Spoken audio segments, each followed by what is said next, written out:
Good afternoon. Good afternoon. Thank you. I'm very pleased to be here. It's quite an honor to be invited to this international conference. It's a wonderful international conference. I want to pay my respects to Minister Jorge. You know he's internationally respected and a great friend to everyone who's involved in workforce development.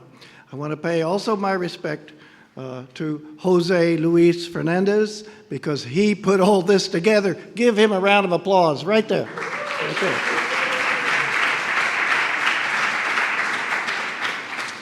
So I'm going to talk about advanced manufacturing in the USA. That does not mean that we think we have better manufacturing training than any other country. It just, perhaps it's a little bit different. And if you pick up one good idea, it's worth it. So let's go forward. First, I'll explain the USA public education and training system. We have public schools, so our young people begin at kindergarten, and they go through 12 grades, mandatory. And after 12 grades, they go to college. They can go to one of two places. They can go to community colleges. These are generally two-year schools that focus on workforce development and employment skills. So they add the 13th and the 14th grade, but we also have continuing education, which means we continue to train people throughout their lifetimes, particularly at the workplace. So we'll retrain people at the workplace whenever the employers want us to. And they pay us for that. And we also have universities. You can go out of high school straight to a university, or you can come to a community college, take 2 years, transfer to the university as a junior or the third year. And they represent grades 13 through 16, plus graduate school, which is your master's degree and your doctor's degree. In our community colleges, about half of our states, we have 50 states, about half of our states allow community colleges to now teach also 4-year technical degrees. So, you heard the minister yesterday. Basically, he said this, and he's right. Workforce development is human development. So it's all about from the time they are born to the time they get up and go into the workplace and throughout the rest of their life. And it's all about human development, and that's what we do. We don't just train the skill, we're trying to help the whole person become a good employee and a good citizen. And our credo is that funding education is an investment, and there's a great return on the investment. We don't just educate students, we have to also educate politicians to understand that training and education is an investment. My friends from Brazil are shaking their heads. So these community colleges are often called career colleges. And here are the students that we train in these career colleges. One, we train emerging workers. These are the young students out of high school, and they want to get some skills so they can get their first job and have a career. Then we train existing workers, which I mentioned a while before. Existing workers need to be retrained, and we contract with businesses to retrain their workers on a customized basis for exactly what they need, the competencies that they need. And then we train transitional workers. Transitional workers are like our military who are coming back from Afghanistan or Iraq, and they're coming home and they need to retrain to get skills for civilian life. And then, or someone who's lost a job or wants to change a career. And the fourth group are the entrepreneurial workers, which we talked about yesterday. We're very, of course, we're very involved in entrepreneurial training. So we see all of our students as workers in one fashion or the other.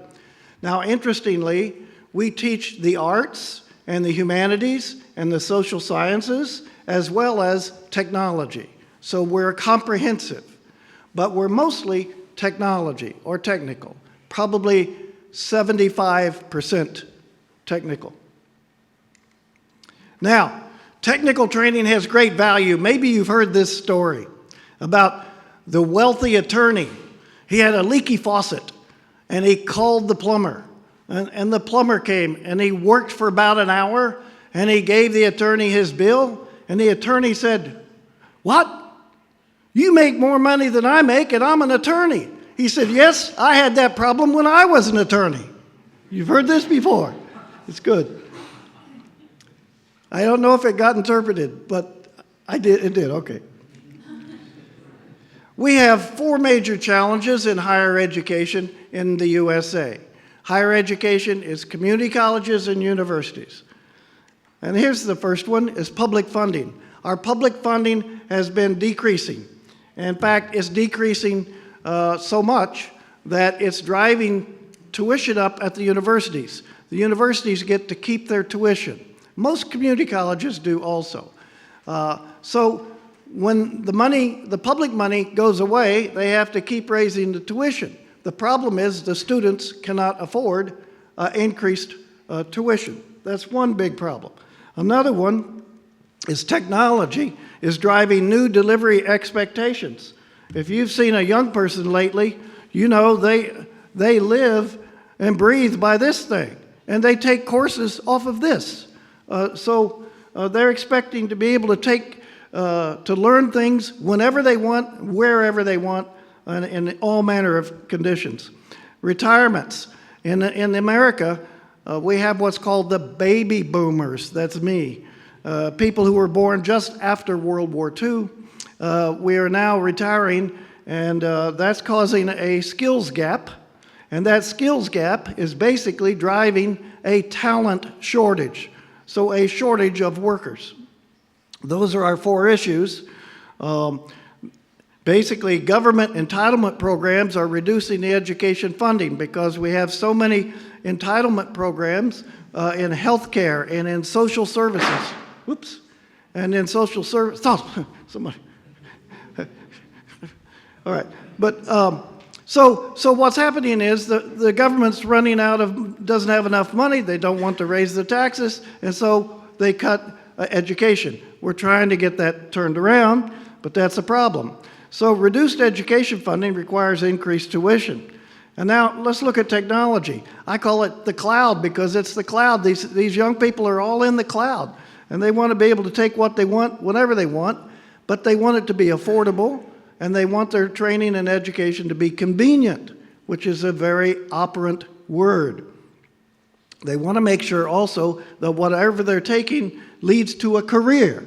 We still have thousands, maybe hundreds of thousands of students who at universities who don't know what they want to study, and so they major in humanities or psychology, and they get out and can't find a job. We don't do that in community colleges. Every program we have must lead to a job. Technology, however, does provide some options. One is you can get online classes whenever you want, wherever you want, and if they are competency-based, skill stacking one by another, one competence in a sequence, then they can also move at their own pace as fast as they want. There's one problem, though. We did the research at our college, and we found that our students who took online classes and they never saw a teacher or they never saw other students, their achievement rate dropped by 40%. So we no longer offer pure online classes. We offer blended online classes where they must come in once a week or once every 2 weeks and connect with other students and with the teacher. They do much better there. They do as well as other students. I mentioned competency-based education. It's been around a long time, and it's been a hard time to get faculty to to buy into competency-based education, but let's think about it. If it helps people become successful faster, quicker, at their own pace, then that's what we should do. It may not be the right option for everyone. We are now teaching developmental mathematics and soon to be teaching developmental English for students who are not prepared for college. We teach it all by computers, and they move at their own pace, and the teachers become facilitators as opposed to lecturers, and it's working much better. In fact, the achievement rate has gone up 30% for those students who take it into a math emporium like this with computers everywhere, or they can take it at home. Traditional college structures are beginning to feel some competition from private schools now, private schools that have online classes, more convenient classes, competency-based education, and it's beginning to cause a delivery shift, if you will, in American colleges and universities, and it's time to have that. So let's talk about the skills gap. We had 600,000 jobs unfilled in USA manufacturing in 2014. 600,000 jobs, people didn't have the skills, employers couldn't find them. 4 out of 5 top paying industries in the US are in manufacturing. The 5th one is in energy. So manufacturing leads to national prosperity, and it leads to vibrant middle skills jobs. This is the most important thing, because manufacturing provides those middle skill jobs that are so important in a society. If you have people who are up at the top of the ladder, with the good jobs, making lots of money, and everybody else at the low part of the ladder, you have a problem. You have a social issue.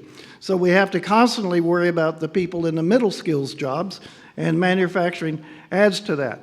Manufacturing also, according to the latest research that I saw, at least in America, manufacturing provides 70% of all innovation in America because they have their research and development labs, and that's where it comes from. So manufacturing is a great way to go all the way around. And I'm pleased to mention that manufacturing jobs are growing in the USA. We added 60,000 jobs in 2014. We're expecting to go more than that this year. And part of it is because they are reshoring. Everybody ran out to get low-cost labor, and they found out that it's difficult to do business in China in some respects. It has cultural issues, communication issues, and shipping issues. So our offshoring jobs are reshoring. Let's talk about building the manufacturing pipeline. We have a wonderful organization in the U.S. called the Manufacturing Institute. It is associated with the National Association of Manufacturing, and 2 of my colleagues are here today. And I want them to raise their hands. That would be Gardner Carrick, and that would be the wonderful Elizabeth what is it? McClellan. Oh, McClellan. Yeah, McClellan. I'm sorry. But those 2 are the force behind it. You may have heard Jennifer McNally, if you were here last year. She spoke. She's wonderful, and she's the director, and she's really why we're back here this year. But these slides come from the manufacturing research that they did through the Manufacturing Institute. Does manufacturing still matter? The answer is yes, it certainly matters. Look at that metric at the bottom. It says, for every $1 spent in manufacturing, there's a multiplying effect of $1.37. So that's a good thing. 90% of Americans believe manufacturing is very important to the economic prosperity. If given the opportunity to create 1,000 new jobs in their community, manufacturing is top. And if you take a look at that, it's still top. The interesting thing is, though, there are a lot of parents who say, we have to have manufacturing, but not my child.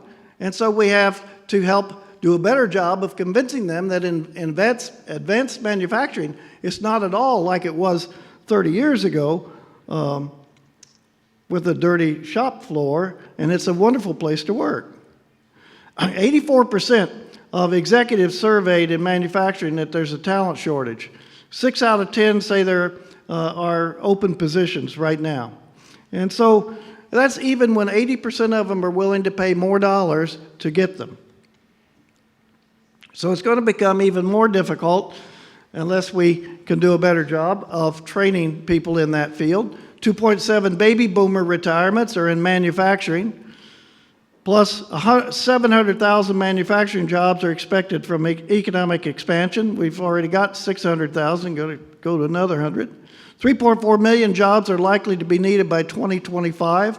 That gives minus 1.4 million. That means 2 million jobs will be unfilled in 2025 due to the skills gap unless the colleges do something about it, along with the manufacturing sector. So there is hope, though. Programs would increase interest in manufacturing through internships, which we're using, work study, apprenticeships, cooperative education, and anything we can do to market manufacturing as a wonderful career. So those who are familiar with manufacturing are 2 times as likely to consider going into that field. There are 3 strategies to close this skills gap. The first one is to attract young people and veterans to manufacturing careers, educate and train them with industry credentials, and number 2 is to set up a policy framework. Politicians have to continue to educate them to help support strategies 1 and 2. Here's some other workforce trends that we have. Increased demand for skilled manufacturing workers, highly trained workers, technical workers get the best jobs. Manufacturing and healthcare are in most need for skilled workers. More companies are participating with colleges and internships, cooperative ed, and apprenticeships than ever before. That's good. Here's those baby boomers I told you about. 76 million of them are retiring this decade. And the succeeding generation is smaller in number. Higher education universities have become unaffordable for most people. Of course, the government has set up a system where you can borrow money, but we don't. I mean, some of our graduates have $50,000 to $100,000 in debt before they ever get their first job, so that's not a good answer, in my opinion. Community colleges are training the most technical workers, and we're still affordable. We have low tuition, about in American dollars, $3,000, $3,000 or $4,000 a year. Now let's talk about this college, or my college, and I'll tell you about a partnership that we've had with a company in manufacturing, and maybe you can get an idea or two. We serve 70,000 students in one county, Mecklenburg County, in Charlotte, North Carolina. Well, let me say something.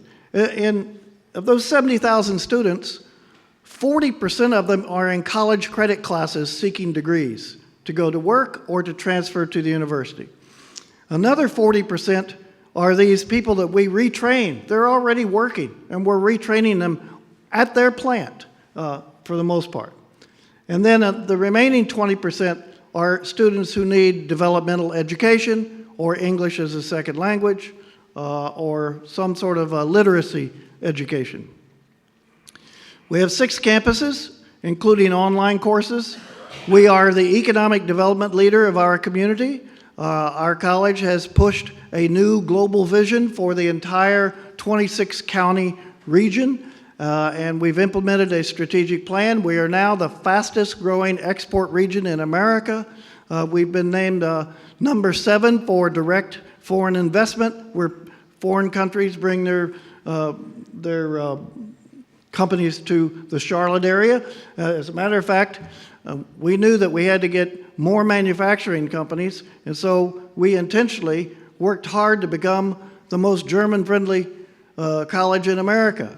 And it's worked out very well. We now have 200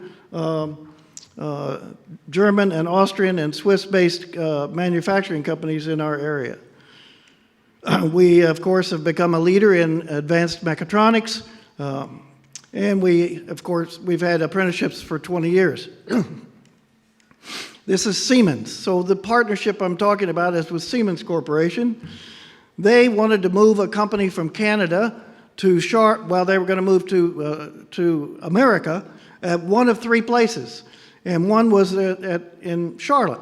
And so we're quite excited, and they're going to build the world's largest gas turbines. And they said, our folks said, "What's the most important thing to you?" for making this decision, and they said skilled workers.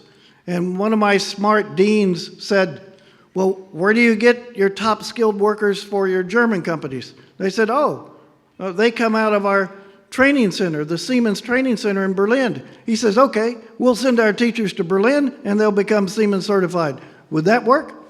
It worked. So they moved to Charlotte. We sent our people to Siemens in Berlin. They were trained and they came back with mechatronics and started the first degree in mechatronics, certainly on the East Coast, if not the country. And we've gone forward from there. Our instructor, I mentioned that. We also secured and trained all of the applicants. We did work with a workforce development group to help us with that. That's a federal program. Although we did the training, they identified them. And then Siemens said, after you train our first 1,200 people, we want an apprenticeship program. And so we put in a German-based apprenticeship program. And we've become the training division for that large company. So they have only 2 training people, and they use us as their training division. So we train in whatever they want, whatever they need, we do that. Here's some examples. Some of you may notice this equipment. It's Festo equipment, if you're familiar with that automation equipment out of Germany. And now we train other instructors of colleges and universities in mechatronics so they can teach the same thing in their related schools. So here are the results. We got $6 million in state grants to do the training for Siemens. Siemens has expanded by 1,200 new employees. We've gotten all sorts of national press. I'm going to show you some in just a moment. We have had several congressional staff visits and congressmen and ambassadors from Switzerland and Germany and all over. We expanded our German partnerships, not only with Siemens, but also with IHK Karlsruhe, that's the Baden-Württemberg area. We have all sorts of partnerships, so we now can teach and confer German certifications that they confer. The only school in America that we know of that can do that, and it gives us an advantage. We have just formed a new partnership with Festo, and we just got a U.S. Department of Labor grant, $2.5 million, to digitize all of our mechatronics training, so we're quite excited about that. And we just had a fundraising campaign, and Siemens gave us $32 million in mechatronics software. So it's been a good partnership, and when you have an opportunity to partner with a company, particularly manufacturing, it behooves us to do that. There are great benefits of manufacturing. Manufacturing is growing in the USA. Manufacturing provides good primary jobs. We call primary jobs high-paying jobs, stable jobs. Manufacturing helps any country's gross domestic product, and that's better prosperity for everyone, especially the middle class. Very important for the future of any country. And manufacturing certainly provides a global advantage. If you're not making something, you can't move something. If you're not making something, it's pretty hard to export it. You can export some consulting services, but you need to make things to export to bring new dollars into your country and into your region to stir them around. To help spread it around. Now, I'm going to end with this. We've had all sorts of international publicity just on this partnership, and there's more and more interest in America, as you can imagine, on manufacturing and the ability to get manufacturing skilled workers. And this was recently done by CNN News, if I can get this done right. Oh, there he is. What's your name? Oh, yeah. Thank you so much.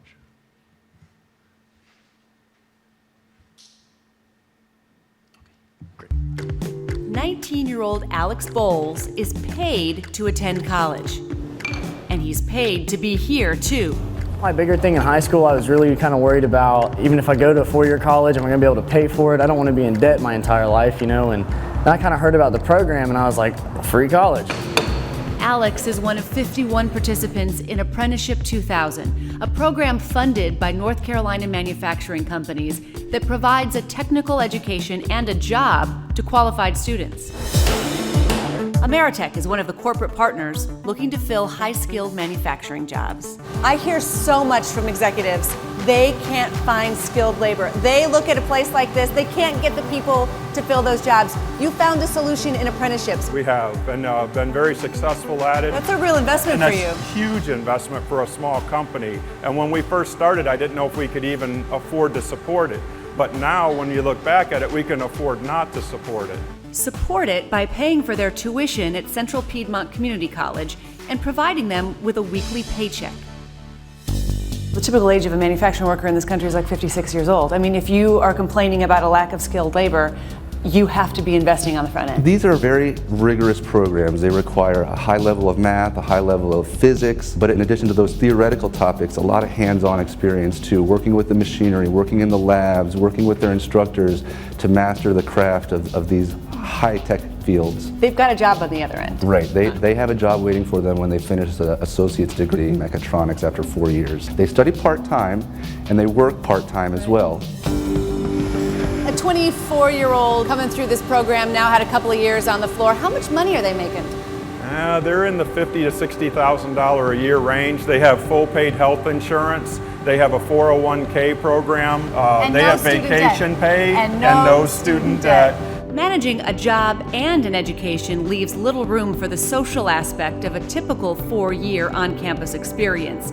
But the financial benefits give the apprentices an advantage over their peers. Most kids are going through school thinking, how am I going to borrow more money? You could buy a car. Oh yeah. Actually, what I'm doing is I'm trying to actually save up for a house.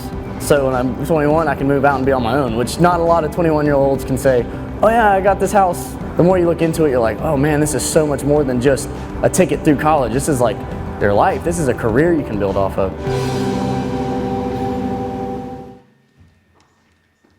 So, oh, thank you.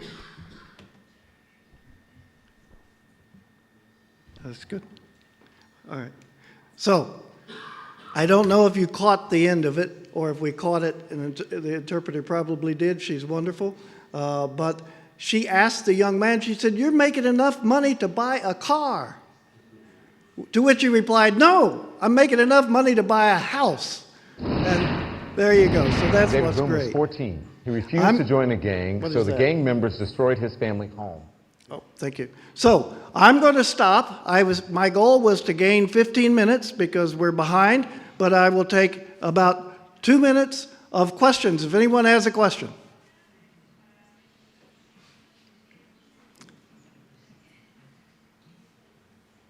All right, time's up. Thank you. God bless you.